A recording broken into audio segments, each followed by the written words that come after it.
예, 오늘 강의에서는 시장 경제가 대한민국 경제 발전 과정에서 어떤 의미를 가지는가 한번 역사적 관점에서 먼저 한번 생각을 해볼까 합니다.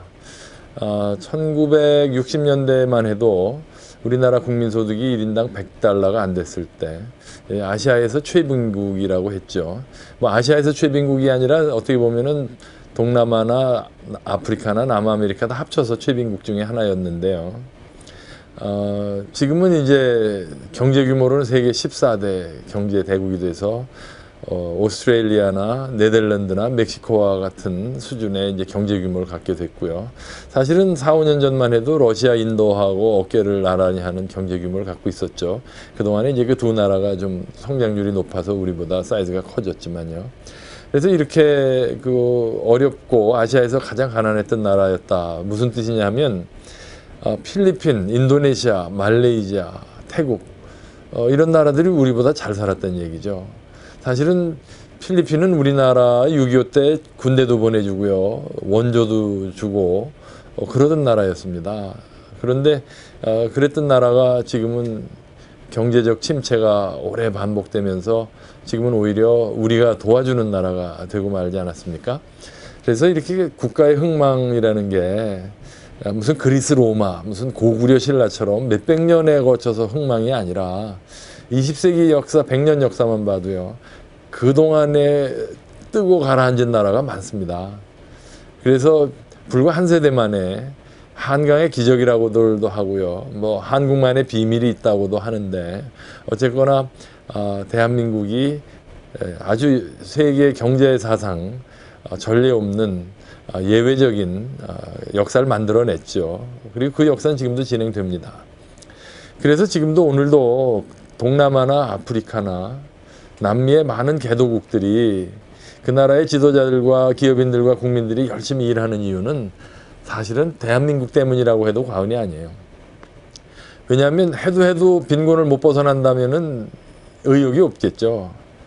그런데 그 사람들이 바라보는 대한민국은 한 세대 전만 해도 자기네들보다 못 사던 나라인데 지금 이렇게 됐단 말이죠. 그러니까 한국이라는 하나의 사례가 그들로 하여금 우리도 하면 된다라는 희망을 갖게 되는 거죠. 뭐 최근에는 뭐 미얀마도 뭐 그런 중에 하나고요. 한때는 말레이시아가 한국을 배우자 그래서 수상이 주도해서 아예 공무원들을 한국에 연수 보낸 적도 있고요. 뭐 남미하고 뭐 아프리카 말할 것도 없고요. 자, 그러면은 뭐가 대한민국을 이렇게 다르게 만들었느냐, 다른 개도국과 함께. 2차 대전 후에 신생 독립국들이 50년대, 60년대에 약 140개 나라가 만들어졌답니다. 그런데 그 중에 2만 불 소득을 넘는 그 소득 수준을 달성한 나라는 대한민국하고 이스라엘 두 나라밖에 없다고 합니다. 이스라엘은 이제 식민지가 아니었으니까요.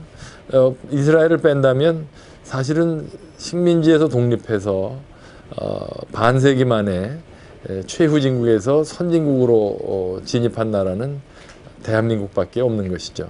그래서 뭐가 대한민국을 다르게 했느냐, 뭐 다양한 이론이 있죠. 우선 대한민국의 경제 발전이 기적이냐? 기적이 아니죠. 사실은 그 지난 50년의 그 경제 과정, 발전 과정을 보면 에러도 많았어요. 실수도 많았고 다 아시다시피 경제 위기도 한 서너 차례 겪었죠. 그래서 항상 잘한 것만은 아니에요. 또 뭐 한국만의 어떤 독특한 비밀이 있을 거다. 아니죠. 사실 이 대한민국 1960년부터 오늘날까지 대한민국 정부와 기업들이 뭘 했는지는 이미 신문과 기록에 다 담겨 있고요. 그게 대부분이 다 디지털화돼서 이제 DB화 됐어요. 그래서 지구 반대편에 학생도 인터넷 들어가면 대한민국이 1975년 5월 달에 뭘 했는지 다 알 수 있게 돼 있습니다. 그러니까 대한민국 경제 발전 과정이 비밀이다. 뭐 남들이 모르는 뭐가 있다. 그것도 사실은 정확한 표현은 아니죠. 그러면 뭐냐? 뭐 수없이 많은 국내외 전문가들이 수십 년간 달라붙어서 한국 경제를 발전 과정을 분석을 했어요. 그래서 다양한 가설이 있습니다. 뭐 경제개발 5개년 계획이 뭐 좋았다든가 또는 그 계획을 어떻게 실천할 수 있는 무슨 뭐 특별한 그 기부가 있었다든가, 또는 뭐 늘 하는 얘기지만 국민성이 근면하고 교육률이 높았다든가, 또 뭐는 뭐 수출 주도형의 개방형 전략이 주요했다든가, 여러 가지 이 가설이 있고 이론이 있고 또 다 나름대로 서로 보완적이고 맞는 얘기입니다. 그런데 보다 근본적으로 대한민국이 오늘 있도록 한 근본적인 필수적 전제 조건은 대한민국이 바로 개방형 시장경제 체제, 즉 자본주의 체제 시스템을 가지고 있었다는 데서 찾아야 됩니다. 그 근거는 예를 들어서 여러분들 일란성 쌍둥이라고 있죠. DNA가 똑같은 겁니다. 말하자면 이 복사한 거하고 똑같은 거죠. 사람이 세포 하나까지 똑같은 겁니다. 일란성 쌍둥이. DNA 유전자가 똑같아요. 일란성 쌍둥이가 가끔은 이제 예를 들어서 불행하게도 태어나자마자 두 다른 집에 입양됐다. 하나는 가난한 집에, 하나는 부잣집에. 그래서 30년 만에 만났더니 둘 다 왼손잡이고 뭐 둘 다 담배 피고 둘 다 안경을 쓰고 뭐 이런 얘기 나오는 거 있죠. 그런데 한 녀석은 키가 크고 한 녀석은 키가 작고 한 녀석은 뭐 심장병이 있고 한 녀석은 심장병이 없고, 이런 사례를 보면 의사들이나 생물학자나 인류학자들은 굉장한 관심을 보이게 됩니다. 왜냐하면 어디까지가 선천적인 거고 어디까지가 유전적인 거냐, 후천적인 거냐를 판별하는 아주 좋은 자료가 되거든요. 그러니까 사람의 경우에는 그게 됩니다. 의학의 경우에는. 근데 이제 경제나 정치나 사회학 같은 이런 사회과학은 이렇게 하나의 사회를 놓고 그런 실험을 할 수가 없어요. 근데 1948년을 기점으로 한반도에 5,000년 동안 똑같은 음식, 언어, 문화, 전통 가치관을 갖고 있던 한 그룹의 사람들이 48년을 기점으로 두 개의 다른 체제에 편입이 돼서 60년 동안 별개의 각계의 길을 걸어온 겁니다. 그러니까 말하자면 일란성 쌍둥이가 각각 다른 집에 입양이 돼서 서로 다른 환경에 놓인 거하고 똑같은 현상이죠. 그래서 지금 남북한 간에 나타나고 있는 모든 차이, 뭐 외견상 차이, 또 평균 수명의 차이, 뭐 이런 모든 차이는 100% 후천적인 겁니다. 후천적이라는 얘기는 48년을 기점으로 서로 편입된 정치, 사회, 경제적 시스템의 차이였다는 얘기죠. 그러니까 한민족도 아무리 우수하다 하더라도 시스템을 잘못 만나면 지금 북한처럼 되는 거고, 시스템을 제대로 만나면 그 잠재되어 있던 유전자 속에 어떤 그런 능력이 발현이 돼가지고 지금 한민족 5,000년 역사상 지금 최대의 자유와 번영을 누리는 세대가 된 거 아닙니까? 세종대왕 때도 좋았고 광개토대왕도 위대했고 장보고도 위대했지만 지금 5,000년 한민족 역사에 지난 50년 동안 대한민국이 이룬 업적은 대한민국 그 이전에 한민족의 어떤 역사의 한 페이지보다 자랑스럽고 찬란한 역사가 된 거죠. 그래서 무엇이 한민족의 그 감춰진 재능을 50년 만에 이렇게 헐헐 타게 했느냐, 그거는 이론의 여지 없이 딱 똑같은 일란성 쌍둥이의 형제가 북한 소비에트 공산주의 체제에 들어가서 어떻게 됐는가를 보면 지금의 대한민국이 왜 이렇게 됐는가를 쉽게 알 수 있는 것이죠. 그래서 과정이야 어쨌든 또 구체적으로 강론에 들어가면 뭘 잘했고 뭘 못했는지는 다양한 학설이 있을 수 있지만 가장 근저의 뿌리가 되는 요소는 대한민국이 1948년 건국 이후에 친서방, 개방, 그리고 시장경제, 그리고 자유민주주의 체제를 채택했다는 데서부터 시작하는 것이죠. 이 조건이 깨졌다면 대한민국의 오늘이 지금과 같지는 않았을 것입니다. 그렇다고 해서 지금 우리 건국의 주역들과 아버지들이 우리 대한민국에 뿌리 내리게 한 자유민주주의와 시장경제라는 이 두 개의 소프트웨어가 국산품이냐 하면 그건 아니죠. 세종대왕이 만든 것도 아니고 이율곡 선생이 만든 것도 아니지 않습니까? 미군이 주둔하면서 미국의 정치적 자유민주주의와 미국과 연합군 세력의 시장경제 체제를 우리한테 가르쳐주고 어떻게 보면 요구한 거죠. 똑같은 일이 이제 평양과 북한에서도 일어난 거 아닙니까? 그러니까 잘 알지도 못하는 소프트웨어예요. 민주주의, 자본주의 다 외래품이죠. 말하자면 우리가 컴퓨터에서 윈도우 프로그램처럼요. 외국제입니다. 소프트웨어 자체는.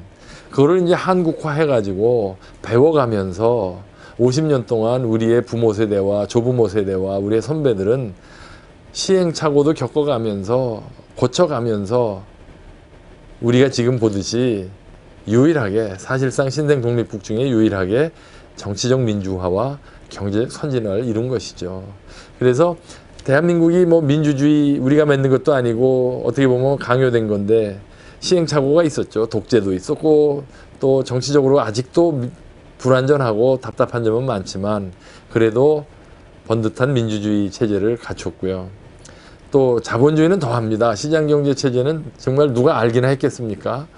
이거를 시행착오를 거쳐가면서 그 가난 속에서 잘 살아보겠다고 그 제도의 장점을 살려가지고 중간에 경제 위기도 몇 번 겪었고요. 그랬으나 고쳐가면서 여기까지 이른 겁니다. 뭐 저도 경제학 교수지만 대한민국의 자본주의가 완벽하다고 생각하지는 않습니다. 아직도 고쳐야 할 점이 많고요. 아직도 더 잘해야 돼요. 그러나 상대적으로 대한민국이 시장경제를 근간으로 여기까지 경제를 부흥시킨 것은 그래도 비슷한 시기에 경제적 독립과 정치적 독립을 얻은 다른 신생 독립국에 비해서는 잘해온 것이죠. 그래서 대한민국의 시장경제 자본주의 말도 많고 탈도 많고 문제제기도 많지만 일단은 긍정적으로 받아들이고 앞으로 이걸 좀 더 잘 발전시켜 나가자 이렇게 얘기하는 것은 미래지향적인 것이지만 그것 때문에 대한민국의 경제는 잘못된 것이고 대한민국은 태어나서는 안 되는 것이고 시장경제는 갖다 버려야 된다고 얘기하는 사람들은 어떻게 보면 역사관이나 현실인식이 상당히 편향되어 있다라고 밖에 말할 수가 없는 것이죠.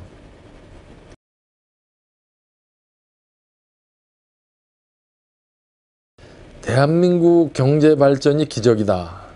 밖에서 보면 기적이죠.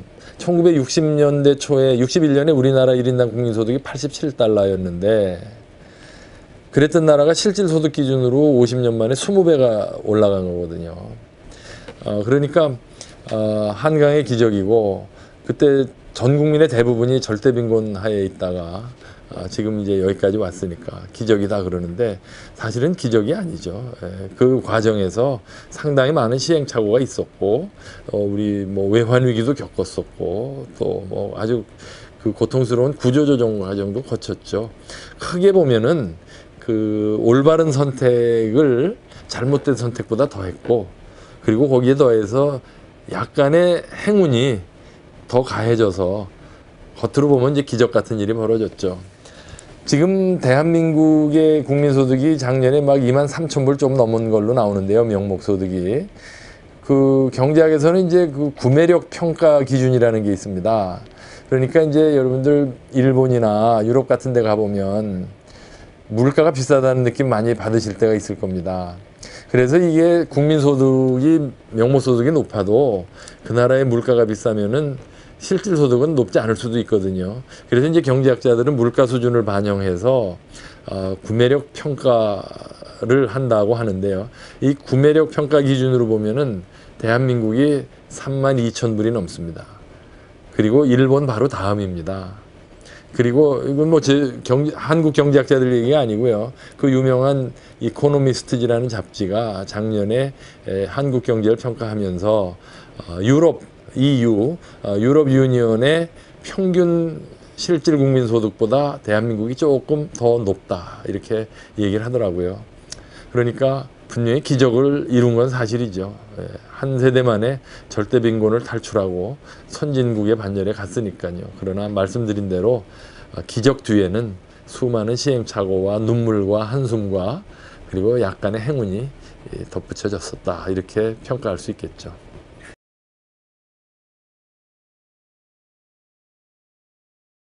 예를 들면 이제 1974년에 베트남이 망했어요. 월남이. 근데 아시다시피 그 전에 60년대부터 우리나라에 군대도 갔지만 군대 따라서 우리나라에 많은 건설회사들하고 이 기업들이 갔습니다. 가서 달러벌이 하러 간 거죠. 미군 대상으로 군납도 하고 뭐 건설도 하고 뭐 하느냐고. 그랬는데 월남이 망하니까 거기에 나가 있던 우리나라의 주요 건설회사들의 수많은 장비 그리고 인력들이 이제 한국으로 쫓겨오게 생겼는데 운이죠. 그때 중동 건설 붐이 일어나는 거예요. 그래서 이제 중동 건설 붐이 일어나면서 놀라운 거는 대한민국 정부가 우리나라의 건설회사들을 그리 보낸 게 아니고요. 대한민국 정부는 그때 정신없었어요. 월남 패망에 무슨 뭐 긴급조치에 정신없었는데 우리나라의 건설회사들은 자기네 목숨이 걸린 거니까 생사가. 지들이 먼저 리비아, 사우디, 뭐 이라크, 이란으로 찾아갔더라고요.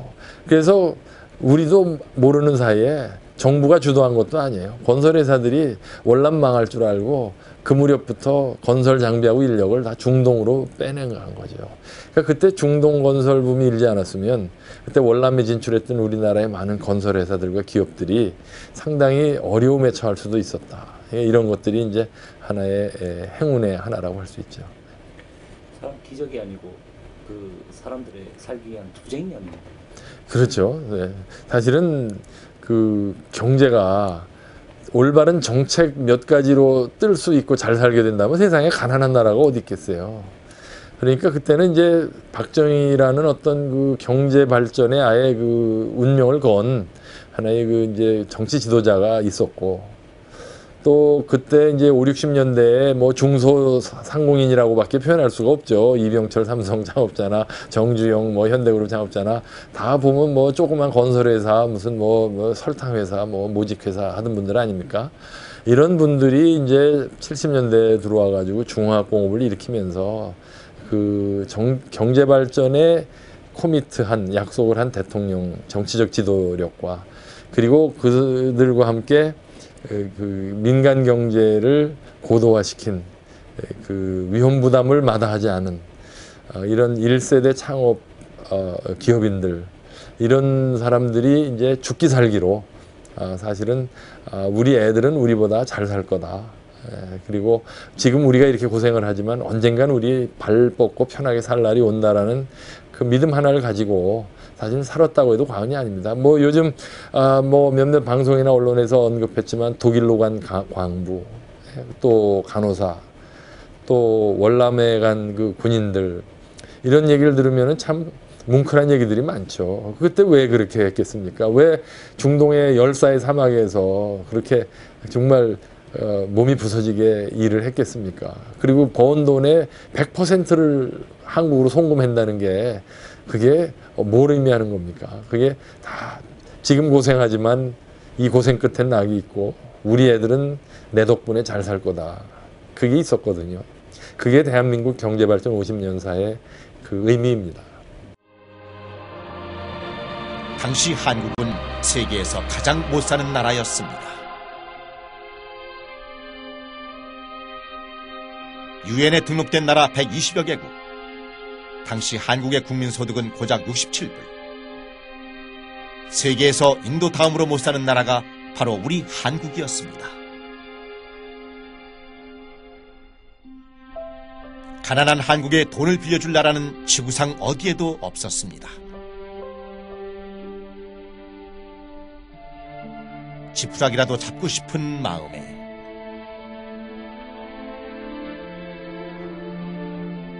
우리와 같이 분단된 서독에 돈을 빌려야만 했습니다.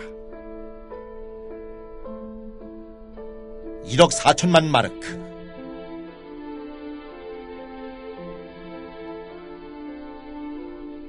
우리는 서독에 간호사와 광부를 보내고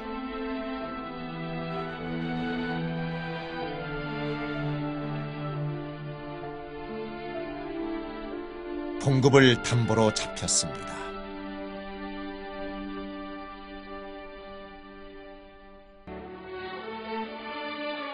몇 년 뒤 서독 대통령의 초대로 우리나라 대통령이 방문하였을 때 대통령은 간호사와 광부들을 만나 위로하였습니다. 큰 강당에 가득히 모인 간호사와 광부들은 대통령과 만났습니다. 타국당에서 시꺼멓게 그을린 광부들과 대통령은 목이 메어 애국가를 부를 수 없었습니다. 가난한 우리의 조국 때문에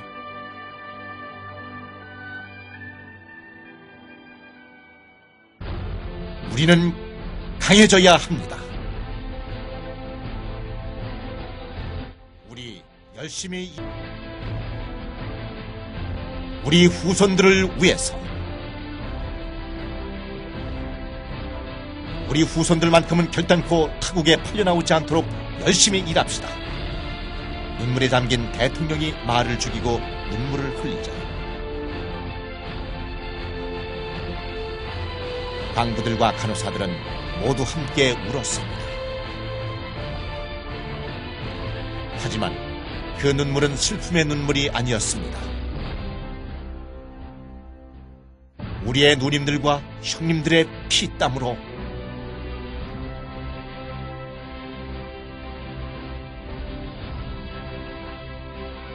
공산주의를 이겨내고 가난에서 벗어날 수 있었습니다.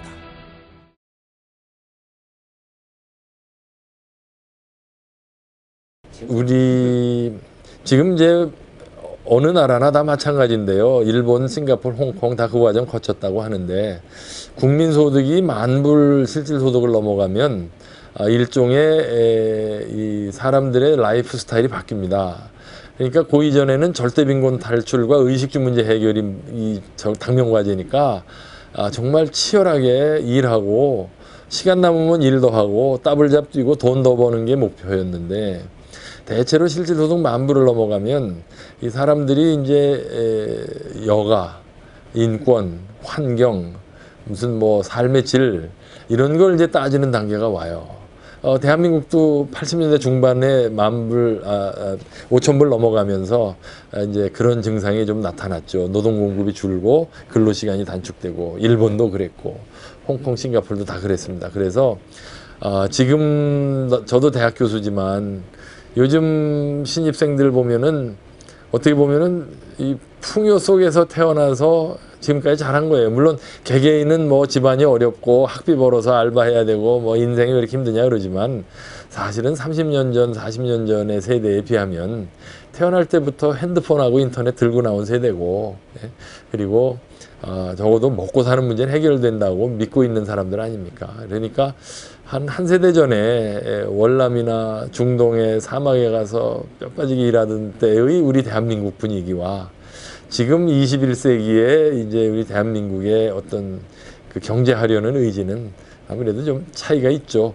오히려 저는 21세기 지금 우리 현재 대한민국에 살고 있는 우리들의 과제는 선배 세대가 이루어 놓은 그 업적을 계승 발전하는 데 있다고 봅니다. 깨먹지나 말자. 필리핀 말씀 잠깐 드렸지만 한때는 아시아에서 제일 잘 나가는 나라였습니다. 한 세대 만에 쪽박을 깼거든요. 그래서 우리가 지금 이 대한민국 성공의 포뮬라 그게 시장경제 개방체제인데 이거를 그렇게 불신하고 깨고 뭐 나쁘다고 자꾸 얘기해가지고 뭐 어떻게 하자는 겁니까? 문제는 지금 우리 세대와 우리 아이들의 세대에 또 그 아이들의 미래에 관한 거라고요. 만약에 우리 대한민국의 성공을 지키지 못하면은 한 20, 30년 뒤에 우리의 아이들이 손자들이 다시 북경이나 도쿄로 가정부로 근로자로 팔려나갈 수도 있어요. 몇 해 전에 산림청에서 불조심하자고 고속도로변에 써붙인 표를 하나 봤어요. 숲 키우는데 한 세대, 태우는데 하루. 불조심. 말되죠. 저는 보는 순간 나라 경제가 그렇다고 느꼈습니다. 나라 경제 이루는데 한 세대 걸렸는데 IMF 위기 때 보니까 그게 반토막 나는데 한 달도 안 걸리더라고요. 그래서 우리가 지금 누리는 이 자유와 번영 거저 얻은 게 아니다. 이 물려받은 것이고 우리의 지금 시대적 책임은 이거를 고스란히 잘 보관해서 더 크게 불려서 우리 아이들한테 물려주는 거다. 우리 중동에서 베트남에서 고생하던 부모님들은 자기네들은 몰라도 우리 아이들은 잘 사는 나라에서 살게 해준다고 그래서 여기 만들어 주신 거 아닙니까? 그럼 우리는 우리 아이들이 지금 우리가 지향하는 스웨덴이나 핀란드나 스위스 같은 그런 복지국가에서 살게 해주겠다는 꿈을 가져야 되는 거 아니겠습니까? 지금 오히려 안타깝게도 미래 세대로부터 돈을 빌려서 지금 퍼 마시자는 사람들이 우리 사회에 많은 것은 그런 점에서 저는 아주 걱정이 되는 것이죠.